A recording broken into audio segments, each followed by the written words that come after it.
बड़े हर्ष की बात है और हमारे बहुत आनंद की बात है कि हमारे आज के ये अभिवेश में, हमारे जो समावेश में हमारे गेस्ट ऑफ ऑनर, दूसरे जो गेस्ट ऑफ ऑनर हैं, सम्मानित अतिथि पूज्य श्री स्वामी रामदेव महाराज जी यहाँ उपस्थित हुए हैं।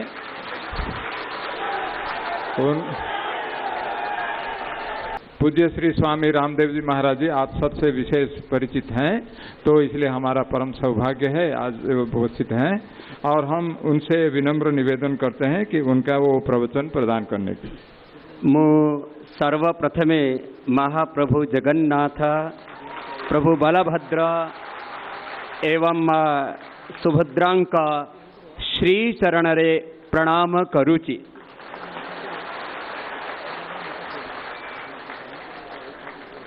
आप सब जो यहाँ पर स्वामी चिदानंद शतवार्षिक महोत्सव में पूरे देश भर से जो आए हुए हैं और पूरे उड़ीसा से, उड़ीसारा भाई बहनों को मोरा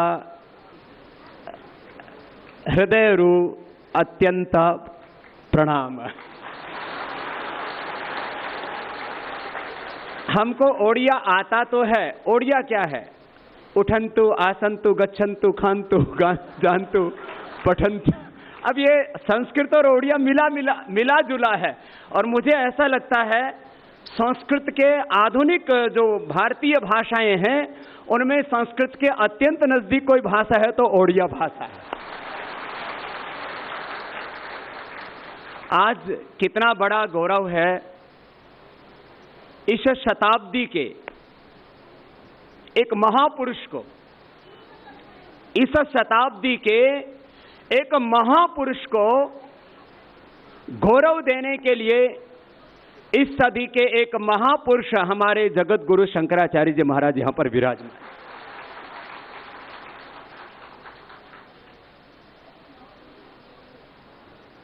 अभी मैं आज एयरपोर्ट पर उतरा, पहले कुंभ मेले में था, वहां से मुंबई होता हुआ इधर पहुंचा तो एयरपोर्ट पहुंचते ही बोले बाबा जी कुछ साधु असाधु कृत्य कर रहे हैं, आपका क्या कहना है? एक बड़ा बवंडर हो रखा है। मैंने कहा आपको साधु का चरित्र कैसा होना चाहिए ये देखना हो तो हमारे प्रातः स्मरणीय विश्व वंदे जगत गुरु पूज्य स्वामी निश्चलानंद जी महाराज जी को देख लीजिए, फिर आपको साधु के चरित्र पर कोई प्रश्न नहीं उठेगा।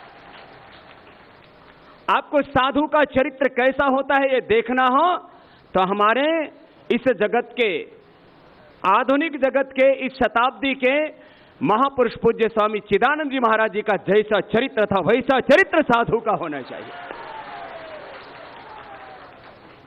आज इस मंच पर बहुत महिमाशाली व्यक्तित्व विराजमान हैं। उनका स्मरण हमारे आदरणीय गजपति जी ने प्रथम कर ही दिया है। मैं भी फिर से एक बार पूज्य स्वामी अद्वैतानंद जी महाराज जी को, पूज्य स्वामी निर्लिप्तानंद जी महाराज जी को और हमारे पूज्य स्वामी निर्विकल्पानंद जी महाराज जी सहित पूज्य सभी संत चरणों में जो मेरे दाहिनी ओर और बाएं ओर बैठे हुए हैं, आप सबके ओर से इन संत चरणों में मैं स्वयं भी बहुत बहुत प्रणाम करता हूं। ये हमारे दिव्य संत महापुरुष हैं। आप सब एक संत के अनुगामी हैं और संत का अनुगामी कौन होता है? जो संत जैसा होता है। पूज्य स्वामी शिवानंद जी महाराज कहा करते थे, आपसे भगवान के जैसा होने की आशा की जाती है। ये पूज्य स्वामी शिवानंद जी महाराज जी के शब्दों को जैसा का तैसा ही पढ़ रहा हूं। आपसे भगवान के जैसा होने की आशा की जाती है क्योंकि आप इस धरा पर उनके प्रतिनिधि हैं। अमृतस्य पुत्र, हम इस धरती पर शाश्वत के प्रतिनिधि हैं और हमारा आचरण उसमें भगवत्ता होनी ही चाहिए, उसमें दिव्यता होनी ही चाहिए। इसलिए यदि इस पूरे शताब्दी महोत्सव को, जन्म शताब्दी महोत्सव को यदि मैं एक वाक्य में समेटूं कि इसका प्रयोजन क्या है, इस पूरे महोत्सव का प्रयोजन यह है कि हम सबके जीवन में, यद्यपि यहां जो गृहस्थ है उनका वर्णाश्रम धर्म, उनका एक अलग कर्तव्य है, यहां जो सन्यास है उनके गृहस्थ धर्म का एक अलग कर्तव्य है, लेकिन सभी वर्णाश्रम धर्मों का यदि एक शब्दों में समावेश किया जाए उनके जीवन की श्रेष्ठता का, तो वो शब्द है दिव्य जीवन। और दिव्य जीवन संघ की स्थापना का यही मकसद है कि सबके जीवन में दिव्यता आए। एक ब्रह्मचारी के जीवन में दिव्यता है, एक सद्गृहस्थ के जीवन में दिव्यता है, एक वानप्रस्थ के जीवन में दिव्यता है, एक सन्यासी के जीवन में दिव्यता है। चाहे वो कृषक हो, चाहे वो कर्मचारी हो, अधिकारी हो, व्यापारी हो, वहां अपने किसी भी स्वधर्म में लगा हुआ है, सबके जीवन में दिव्यता हो।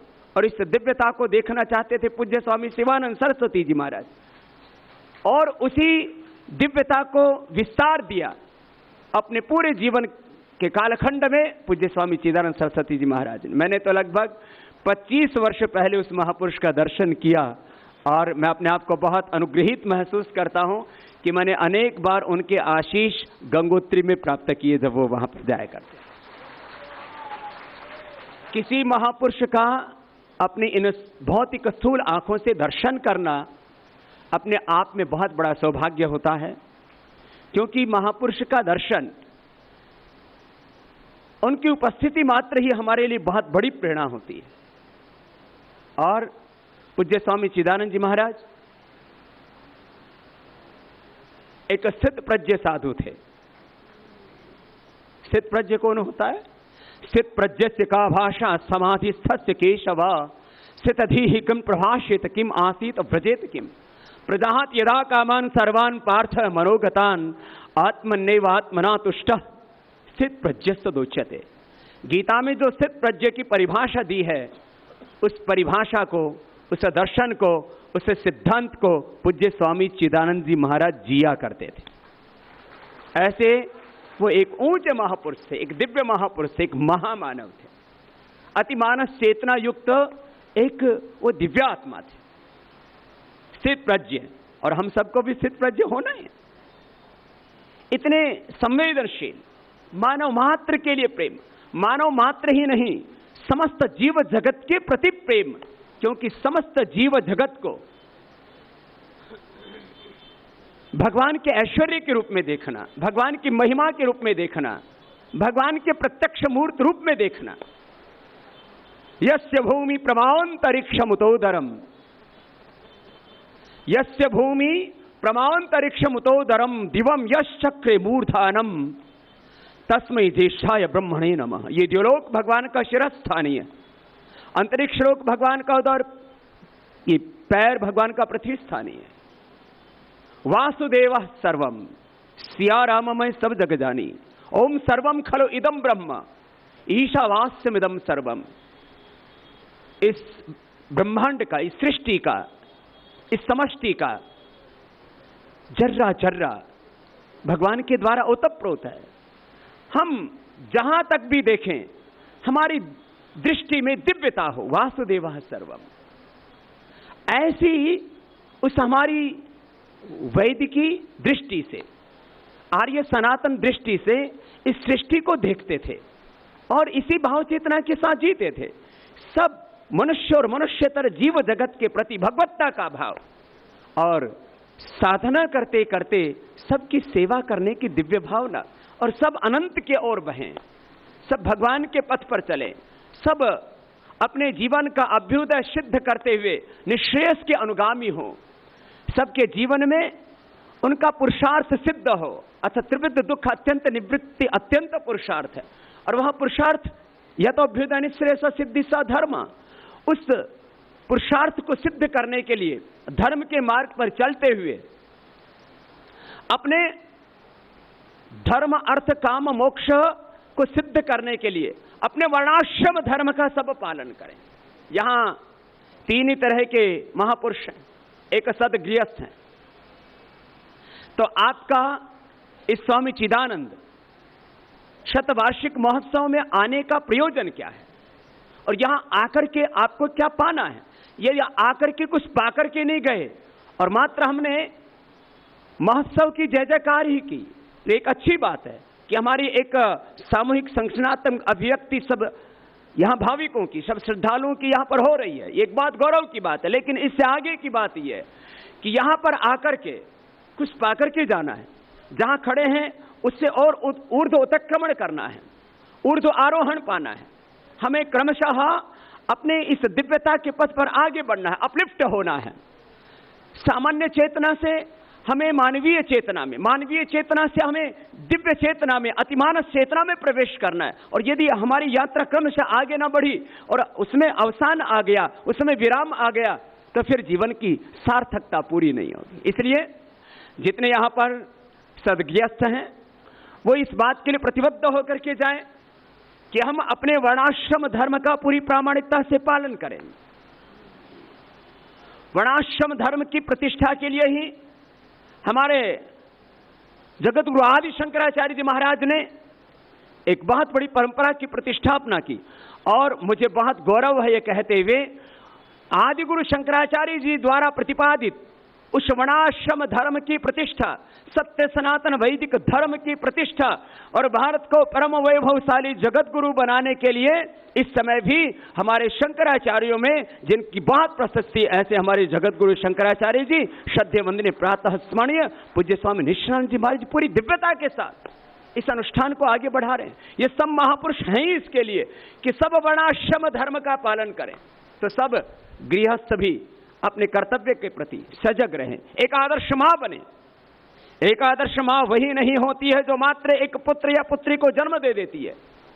एक आदर्श मां वो है जो गर्भाधान संस्कार से लेकर के पुंसवन सीमंतोन्नयन जात कर्म नामकरण अन्नप्राशन चूड़ावेद कर्म का चूड़ावेद उपनयन नामकरण सारे अपने 16 संस्कारों की जो पावनी परंपरा को प्रामाणिकता से निभाती, अपने परिवार में उन मर्यादाओं का प्रामाणिकता के साथ पालन करती, ऐसी मां जिसके कोख से कोई एक सामान्य आत्मा नहीं, वो इतनी दिव्यता से ऐसी पुण्य आत्माओं का आह्वान करें कि उसके कोख से फिर ऋषि मुनियों जैसी गौतम, कणाद, पाणिनि, पतंजलि, महर्षि दयानंद, स्वामी विवेकानंद जैसे पुण्य आत्माओं का जन्म। ऐसी मां और ऐसी आत्माओं का आह्वान ये आप सब माताएं करने में समर्थ हो। स्वामी चिदानंद जी महाराज जी, स्वामी शिवानंद जी महाराज जी बार बार हमें संकेत करते, तुम एक सामान्य आत्मा नहीं हो, तुम एक विशेष आत्मा हो। और सामान्य आत्मा का जन्म होता ही नहीं मनुष्य के रूप में, उनका तो और दूसरी योनियों में जन्म होता है। एक दिव्य आत्मा का, एक महान आत्मा का जन्म ही मनुष्य के रूप में होता है, जिसका बहुत ऊंचा प्रारब्ध होता है, उसी का जन्म होता है। तो आप माताएं ऐसे 16 संस्कारों का, चतुर्वर्णाश्रम धर्म का दिव्यता से पालन करें। एक मां एक आदर्श मां बने, जिसकी कोख से उत्पन्न होने वाला एक एक बच्चा, एक एक संतान गौरव अनुभव करे अपनी मां पर। जो पिता है, पिता वह नहीं है मात्र जो अपने संतानों को संपत्ति के रूप में बहुत बड़ा वैभव देकर के जाते हैं, ऐश्वर्य देकर के जाते हैं। माना कि आपके पास जो वैभव है, संपत्ति है, ऐश्वर्य, वो तो पैतृक रूप से उत्तराधिकारी के रूप में आपकी संतति को मिलने वाला ही है, लेकिन मात्र अपने संस्कारों, मात्र अपनी संतति को जो संपत्ति ही देकर के जाते हैं, वो मानो यदि संतति बिना संस्कारों के हुई, यदि वो आपकी संतति के लिए संपत्ति बिना संस्कारों के लिए आपने दे दी, तो आप मानो अपनी संतति को संपत्ति के नाम पर विपत्ति देकर के जा रहे हैं, यदि आपने उनको संस्कार नहीं दिया। पिता वो है जिसके आचरण का अनुकरण करके उसके संतानें गौरव का अनुभव करें।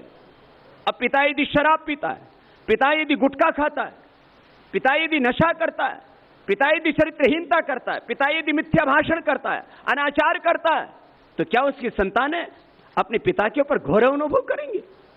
आप संतान से एक को जन्म दीजिए, थे 2 को, चे 4 को, और किसी भी हिम्मत हो तो 10 पैदा कर लो, कोई बात नहीं।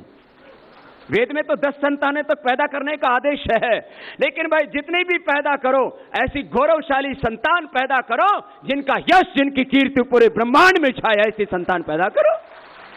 और यदि ऐसी संतान पैदा नहीं कर सकते तो बहुत अच्छे सन्यासी बन सको तो बहुत अच्छी बात है, नहीं तो बाबा जी बन जाना। ऐसे भीड़ पैदा करके मत जाना भाई।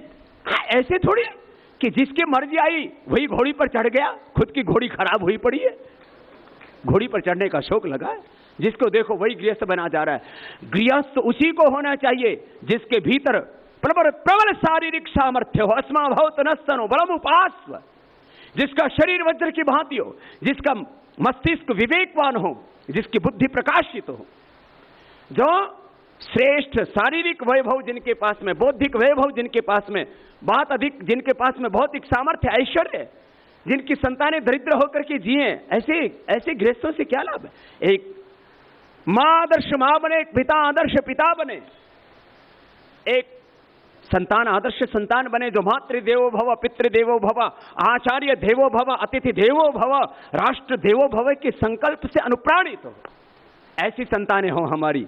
और मुझे पूरा विश्वास है इस समारोह में आने वाले प्रत्येक आत्मा ऐसे ही दिव्य संकल्पों से संकल्पित है और उन्हें से आगे एक दिव्य सृष्टि का विस्तार होगा।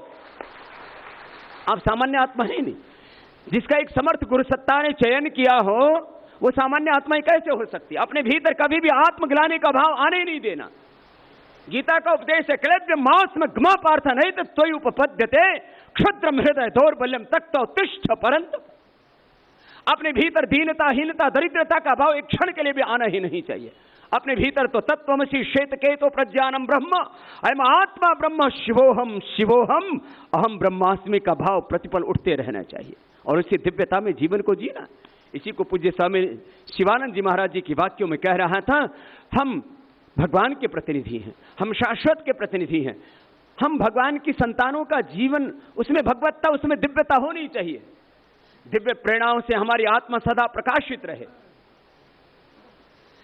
भगवान की दिव्य प्रेरणाओं से हमारी आत्मा सदा प्रकाशित रहे। मैं 5-7 शब्दों में इस दिव्य जीवन संघ को और दिव्य जीवन संघ जिसे दिव्य जीवन जीने की प्रेरणा देता, उनको कुछ वाक्यों में समेट रहा हूं।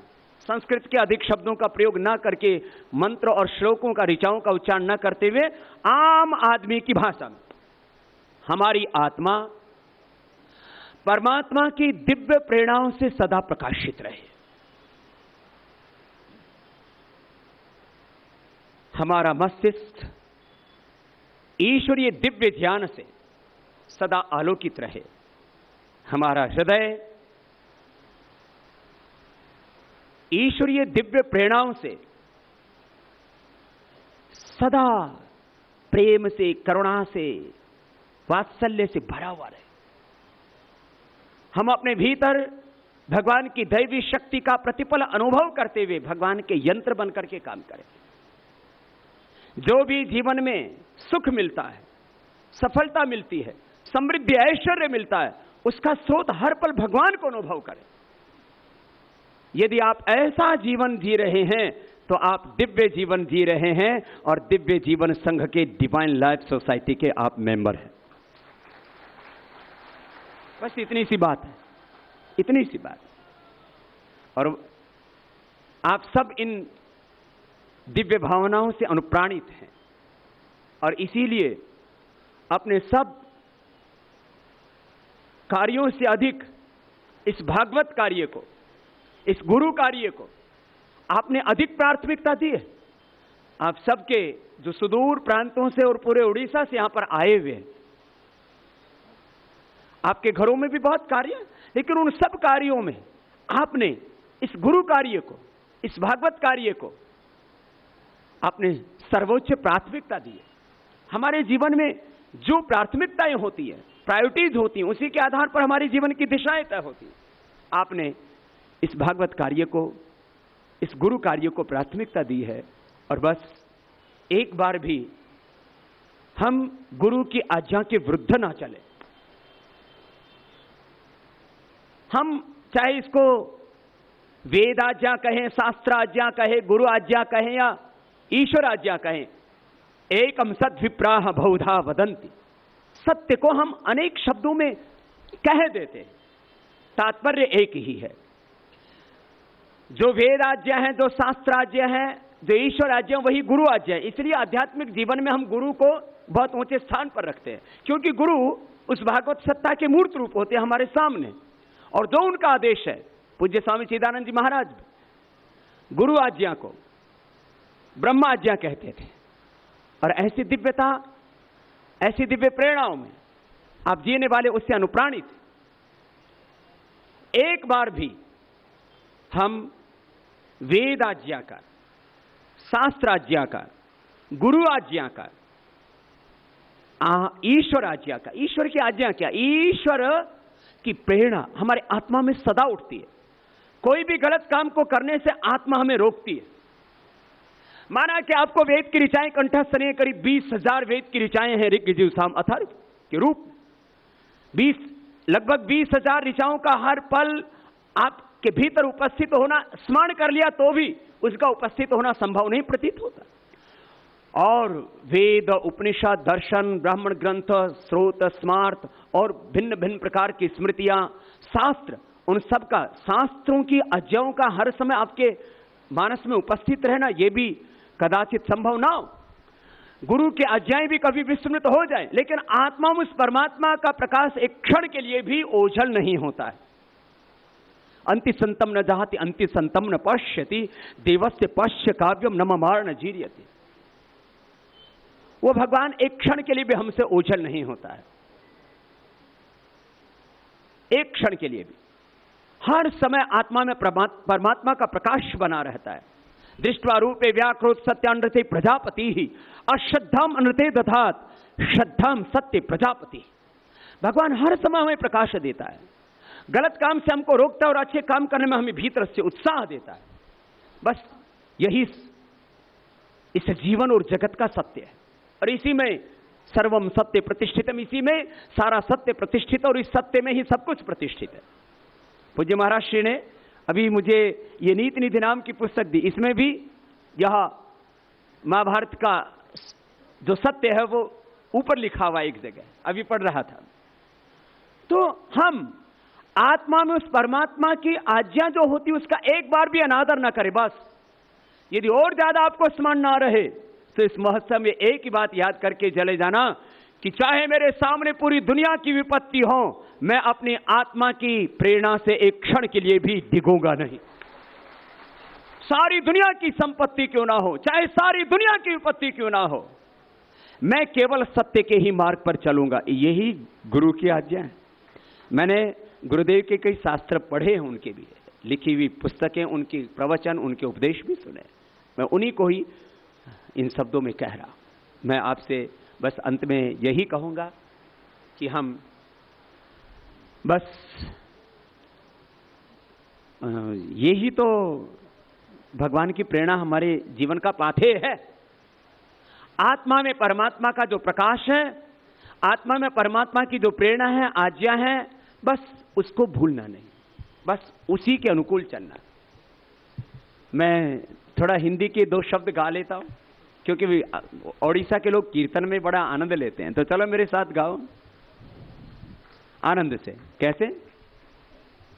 मेरा आपकी कृपा से सब काम हो रहा है, मेरा आपकी कृपा सब काम हो रहा।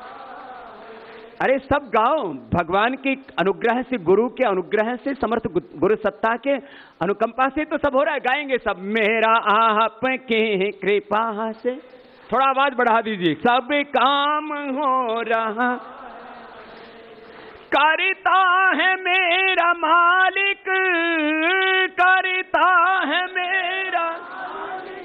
मेरा नाम हो रहा है, मेरा आपके कृपा सब काम हो रहा है, मेरा आपके कृपा सब काम हो रहा है। तूने कदम कदम पर मुझको दिया सहारा, तूने कदम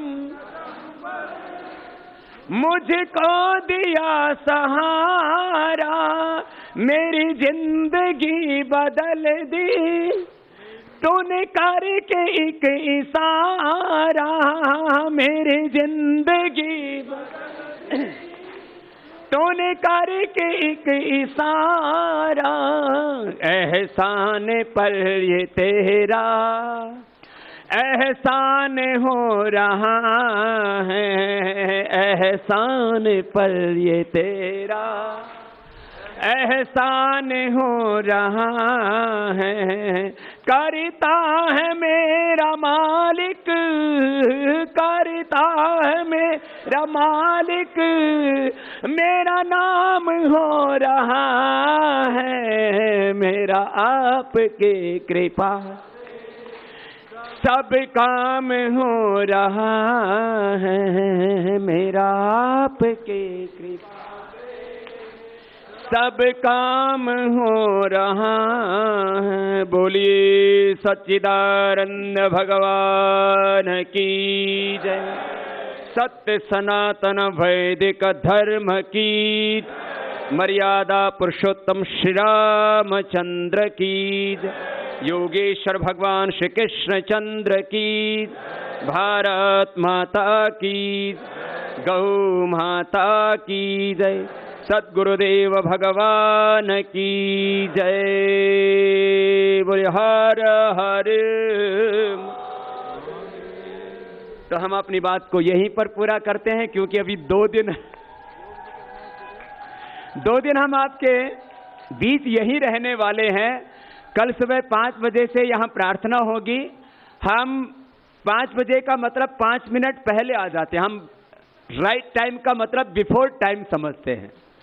आज भी हम यहाँ 15 मिनट पहले आ गए थे क्योंकि हमको बताया गया था, तो उस समय पर हम उपस्थित हो गए थे। तो कल सुबह 5 बजने में से 5 मिनट पहले हम फिर आपसे मिलेंगे। प्रथम प्रार्थना होगी, उसके बाद आसनों का, प्राणायाम का और ध्यान का अभ्यास होगा क्योंकि पूज्य स्वामी चिदानंद जी महाराज जी और शिवानंद जी महाराज इस युग के एक महान योगी भी थे और बहुत से योगी उन्होंने दिए और योग्य सन्यासी उन्होंने दिए। पूज्य स्वामी मुंगेर वाले सत्यानंद सरस्वती जी महाराज आधुनिक युग में योग को व्यवहारिक जीवन में आत्मसात करने के लिए सबसे बड़ी प्रेरणा किसी महापुरुष ने दी तो पूज्य शिवानंद जी महाराज जी के शिष्य पूज्य सत्यानंद जी महाराज जी ने। फिर उनके शिष्य अभी भी उस अभियान को बहुत आगे लेकर के जा रहे हैं, चाहे चिन्मय मिशन के हमारे पूज्य स्वामी चिन्मयानंद जी महाराज हों या इस समय भी पूज्य स्वामी चिदानंद जी सरस्वती जी से लेकर के जो शिष्य श्रृंखला में लगभग 500 आदर्श श्रेष्ठ सात्विक सन्यासी यदि आज भी इस देश में स्थानों स्थानों पर विचरण कर रहे हैं और अपने सत्य सनातन वैदिक आर्य संस्कृति का प्रचार प्रसार कर रहे हैं, साधना और सेवा कर रहे हैं, तो वो भी डिवाइन लाइफ सोसाइटी की इस राष्ट्र को और विश्व को बहुत बड़ी देन। और हमारे शिवानंद आश्रम के डिवाइन लाइफ सोसाइटी के जो सन्यासी हैं बहुत सात्विकता के साथ जीते हैं। बस एक झोला इधर टांग लिया जैसे हमारे स्वामी जी ने टांगा रहा, ऐसे हमारे पूज्य स्वामी चिदानंद जी महाराज रहते थे। एकदम निष्प्रिय सन्यासी, निर्विकल्प सन्यासी, निर्द्वंद्व निर्वैर, एक जैसे स्थित प्रज्ञ, एक जैसे एक समाधिस्थ जो योगी होता है। प्रज्ञा प्रसादम आरुह्य आशोच्य सोचतो जनान भूमिष्ठाने सर्वान प्राज्ञोनुपश्यति। एक सहज योगी, एक जीवन मुक्त योगी की तरह जो जीवन जिया उसी का परिणाम है कि आज यह अभियान इतनी दिव्यता के साथ आगे बढ़ रहा है। और मैं गृहस्थों के साथ इन संतों में भी 2 तरह के हैं, एक वो जो तप कर रहे हैं उनके तप को प्रणाम है, और एक तप के साथ जो विद्या में भी बहुत दिव्यता को प्राप्त हैं, ऐसे ज्ञान दीक्षा में संपन्न, ऐसे विद्या विनय संपन्न, ऐसे श्रेष्ठ आचार्य कोटि के सन्यासी। 2 तरह के हमारे यहाँ पर योगी सन्यासियों के थे जब तप करते, और एक वो जो आचार्य कोटि के सन्यासी। दोनों तरह के सन्यासी शिवानंद आश्रम में दिए हैं इस संसार को। आप सब सन्यासी वृंदों को भी प्रणाम करते हुए कल से सुबह फिर दोपहर को भी एक सत्र है, परसों सुबह भी आपके बीच रहेंगे और इस योग साधना के द्वारा दिव्य जीवन में हम कैसे दीक्षित हों इसका पूरा संवाद करेंगे। आप सबको और हमारे पूज्य श्रद्धेय वंदनीय शंकराचार्य जी के चरणों में मेरा पुनः बहुत बहुत प्रणाम।